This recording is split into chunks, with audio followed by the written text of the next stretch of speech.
আসসালামু আলাইকুম। আজকে আমরা আলোচনা করব কিয়ামত সম্পর্কে, যা হচ্ছে ইসলামের অন্যতম বিশ্বাস এবং গুরুত্বপূর্ণ একটি বিষয়। কিয়ামত সম্পর্কে কুরআন এবং হাদিসে বিস্তারিত আলোচনা রয়েছে। আজকে আমরা তার সম্পর্কেই কথা বলবো।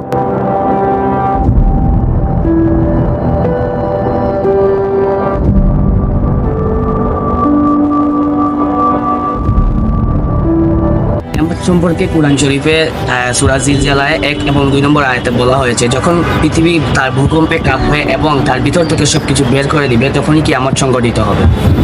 হাদিসেও কিয়ামত সম্পর্কে বিভিন্ন ঘটনা উল্লেখ রয়েছে। হযরত মুহাম্মদ সাল্লাল্লাহু আলাইহি সাল্লাম বলেছেন, কিয়ামতের আগে কিয়ামতের বড় বড় 10টি লক্ষণ দেখা দিবে, যেমন দাজ্জালের আগমন, ঈসা আলাইহিস সালামের পুনরাগমন এবং ইয়াজুজ মাজুজের উদ্ভব এবং ইত্যাদি আরো কিছু ঘটনা রয়েছে যেগুলো কিয়ামতের আগে ঘটবে। একবার হযরত মুহাম্মদ সাল্লাল্লাহু আলাইহি সাল্লাম বলেছেন, কিয়ামত এত নিকটে যে আমি এবং কিয়ামত একসঙ্গে নাজিল হয়েছি। ঘটনাটি সহিহ বুখারীতে উল্লেখ রয়েছে। কিয়ামত সম্পর্কে আমাদের জ্ঞান কুরআন ও হাদিস থেকে আহরণ করা, এটি আমাদেরকে সতর্ক করে দেয় এবং আল্লাহর পথে ফিরে আসার জন্য অনুপ্রেরণা করে। কিয়ামতের দিন আমাদের আমল অনুযায়ী বিচার হবে এবং এ বিষয়ে আমাদের সর্বদা প্রস্তুত থাকা উচিত।